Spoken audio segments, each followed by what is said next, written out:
Recently I bought a couple of very affordable RCBOs online, but before I put my trust in them, first I wanted to test the response time to make sure they would offer adequate protection.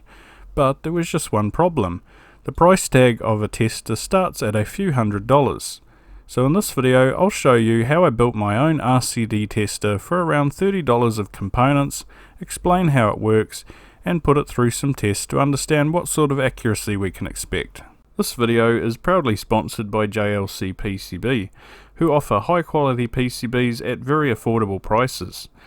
They offer fast production time as quick as 24 hours from ordering to your order being shipped worldwide, and ordering is as simple as uploading your Gerber file and choosing your design preferences. Order 5 PCBs from as little as $2.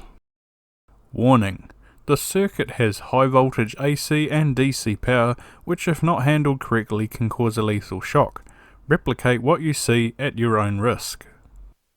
Before we jump into the build, let's take a closer look at what features this basic RCD tester offers. The tester has 2 banana connectors, so you can use a standard set of test leads, and here we have a 3-position rotary switch to choose between the 3 different test modes, 15, 30 and 60 milliamps.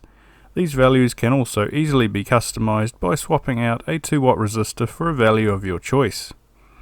Next we've got a momentary switch that initiates the test. The tester only requires a 5-volt power source, which can come from an internal lithium battery and regulator, or can be powered from a power bank like I'm doing here. To perform a test, first power up the tester, then select one of the test modes. Then probe the RCD and press the test button. The response time of the RCD will then be displayed in milliseconds. Lastly, when you are ready to perform another test, press the reset button and you're ready to go. For a full list of components, schematic and wiring diagram, check out the link in the video description. Now the brains of this circuit is an ATtiny 85 microcontroller. Its main job is to measure the response time of the RCD and then display the results on an LCD using an I2C interface. Now I won't bore you with every detail of every component because the component list has all the details you'll need. Depending on what mains power voltage the country you live in has, you'll need to choose from one of the 2 groups of resistor values listed, or you can calculate your own values as required. The circuit is easy to assemble with all the components being through hole. Soldering is a breeze.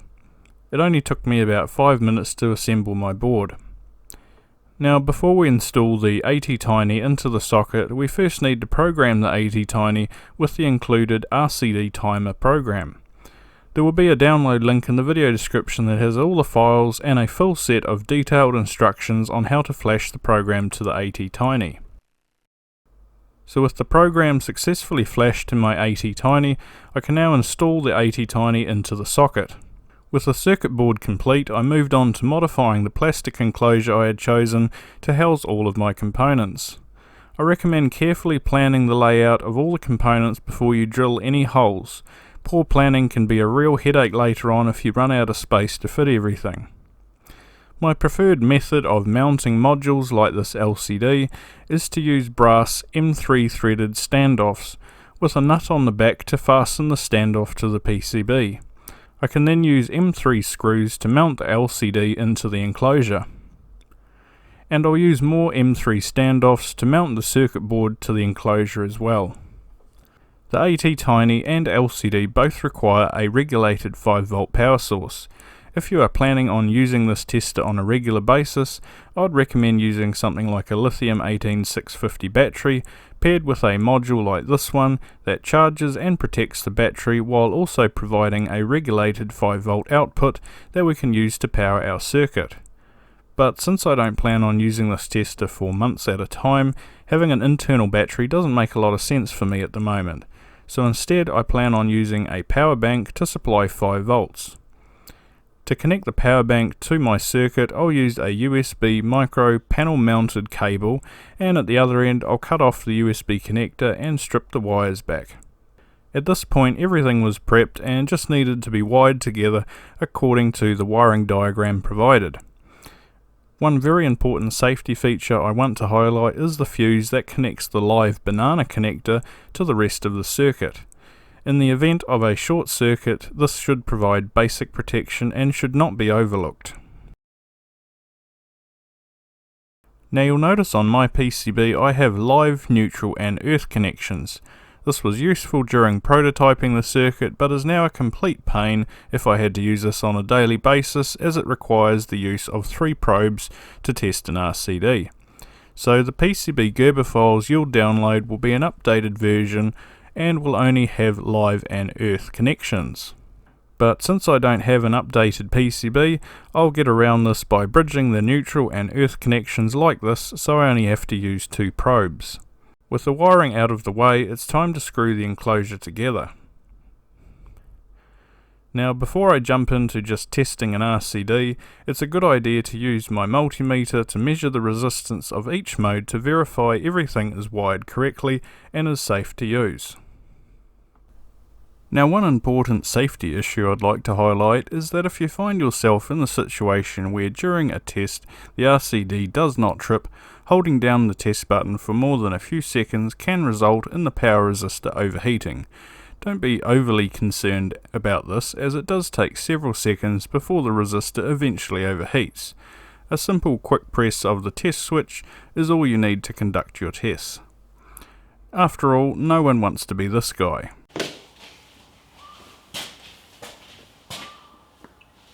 Ooh.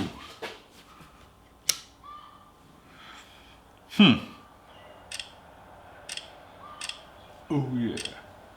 Oh, that's what I'm talking about.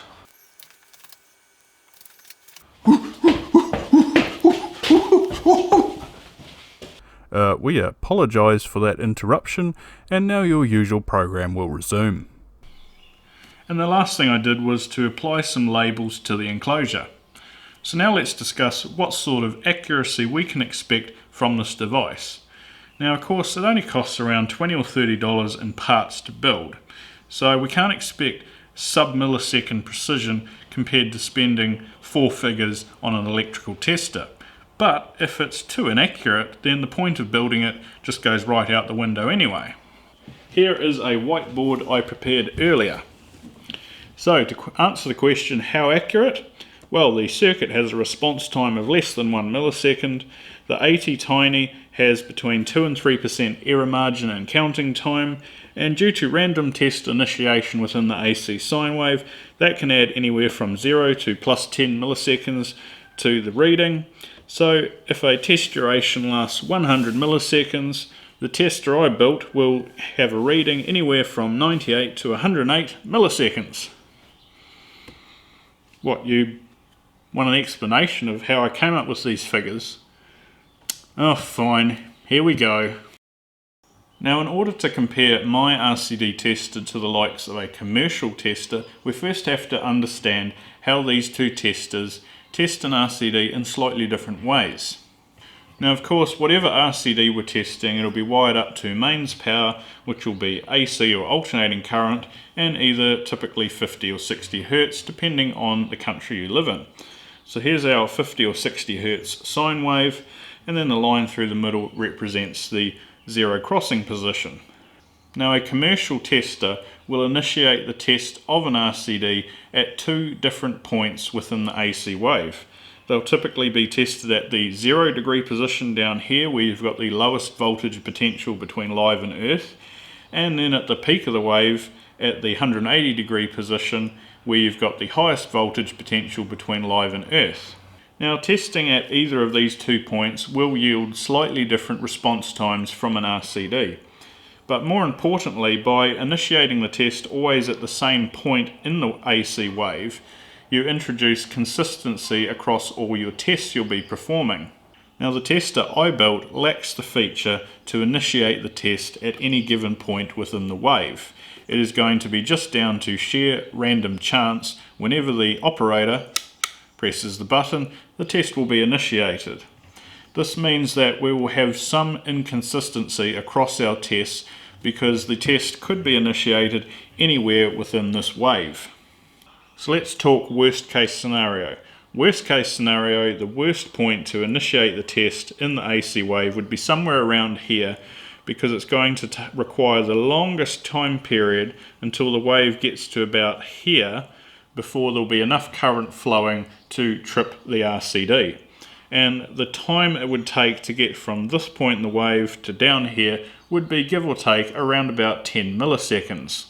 If it was 60 Hertz, it would be slightly faster than 10 milliseconds, but in a worst case scenario, 10 milliseconds would be our margin of error. So now let me explain how the circuit I've designed in my tester works. So over here we've got our RCD which has been tested, and we have the live output from the RCD, and then down here we've got our earth connection. Now this resistor represents one of the 3 power resistors that I can choose between, that each have a different value to leak a different amount of current from live to earth to test the RCD. For simplicity's sake, I've just drawn one resistor here. Now the live and earth connections also go to, yeah, you guessed it, a full bridge rectifier, which rectifies the AC power into DC. This DC power then goes to an optocoupler that is in series with a resistor to limit the amount of current that goes across the optocoupler. The optocoupler's job is to provide isolation between the high voltage side of the circuit and the ATtiny side of the circuit.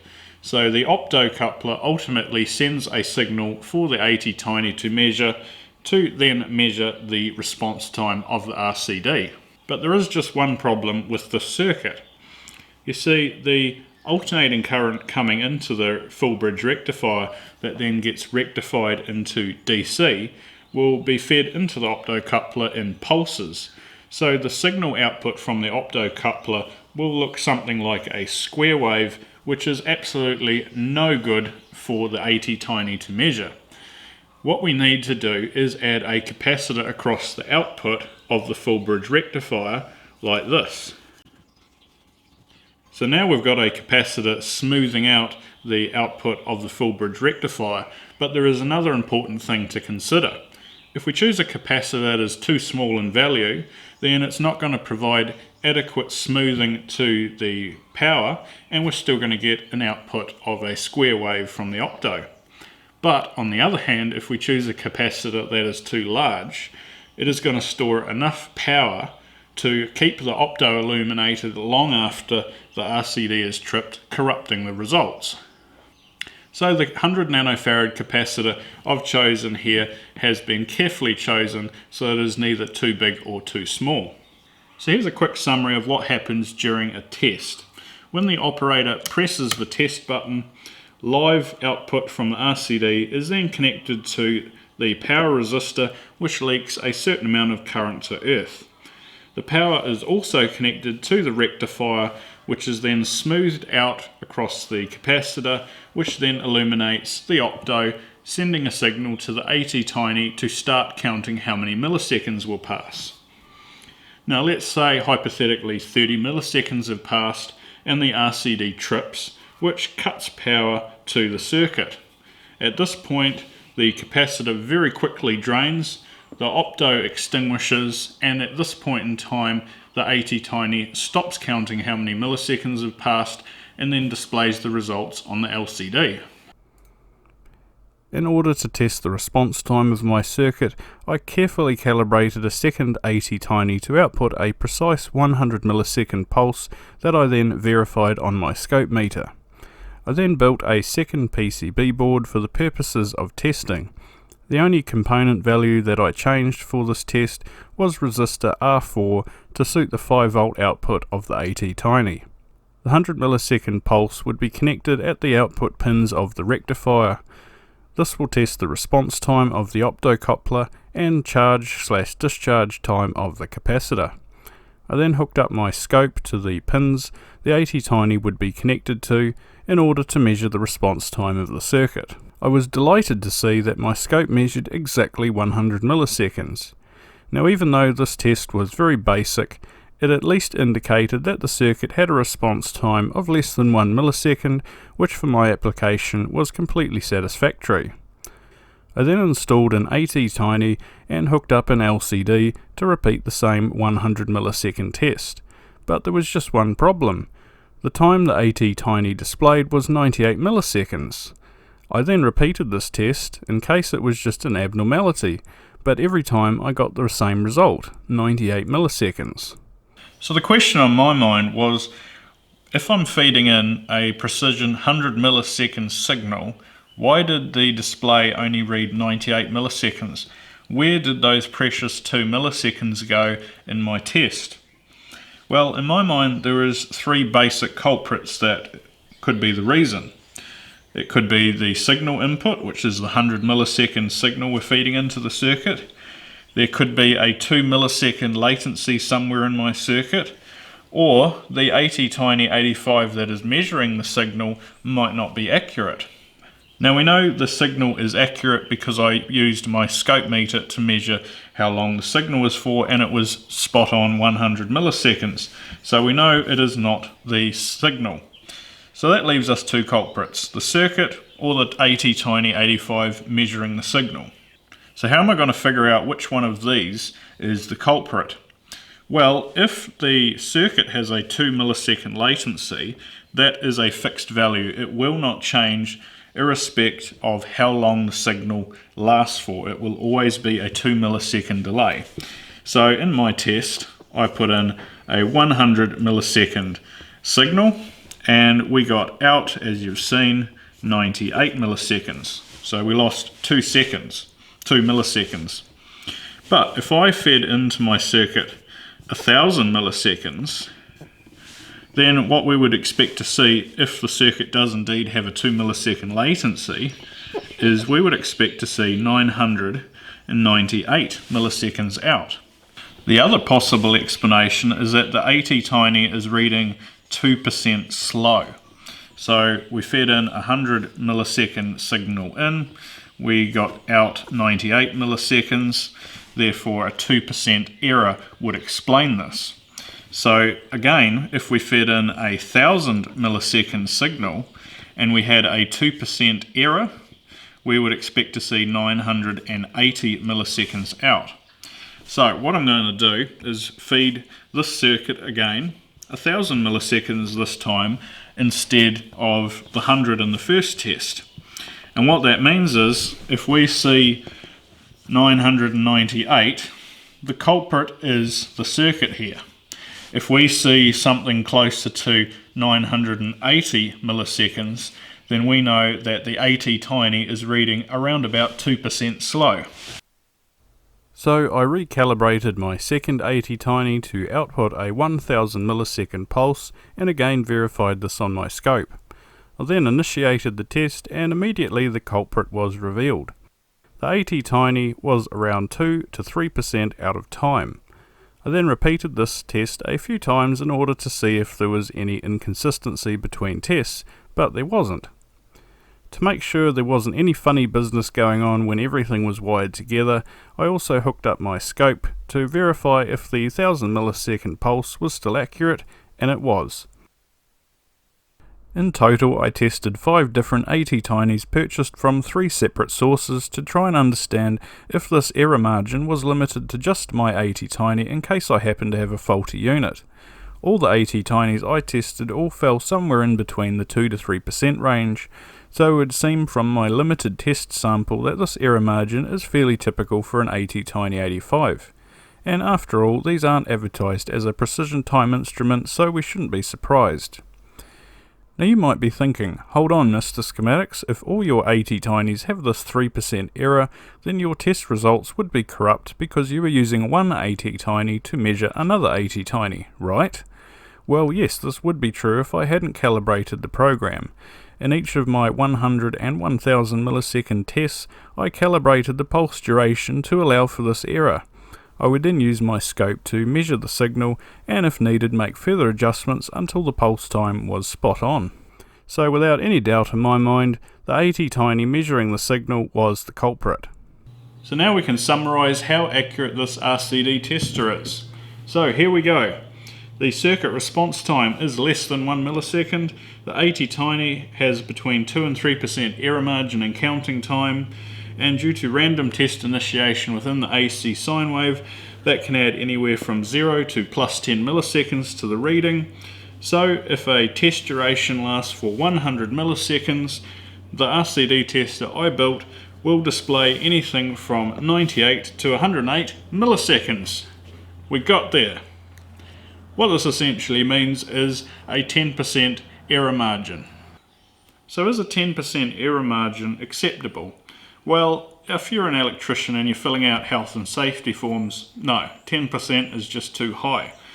However, if you're like me and you're a home gamer and you've got some old RCDs that you want to test and verify the condition that they're in, then this offers all the accuracy you need to verify if the RCD you've got is working properly.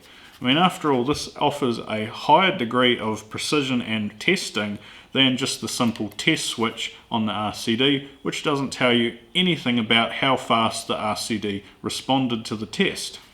So considering this is the first RCD tester I've built, I'm quite happy with how it turned out. It offers all the essential features I need and has an acceptable degree of accuracy. But I'm always looking at ways to improve on my designs. So my next version I would like to be more user friendly, safer to operate, and have a higher degree of accuracy. I'd like to base my next build around an Arduino Uno instead of an ATtiny. The Uno has an onboard crystal which should provide a higher degree of accuracy and eliminate the issue I had with the ATtiny reading slow. I'd also like to limit the test period to 500 milliseconds so there's no chance of a random caveman coming into your workshop, holding down the test button too long, resulting in the resistor overheating and eventually setting fire to your whole workshop. This could be done by using the Uno to control a relay to initiate the test and stop the test after 500 milliseconds. So if you like this project, please consider supporting me by donating through PayPal or becoming one of my Patreons, and a big shout out to my Patreons as well, you guys rock. So that about wraps it up for this video. If you liked it, please give it a like, it'll be awesome, and if you haven't subscribed, consider subscribing for more videos just like this. Other than that, thank you very much for watching, see you in the next video, bye for now.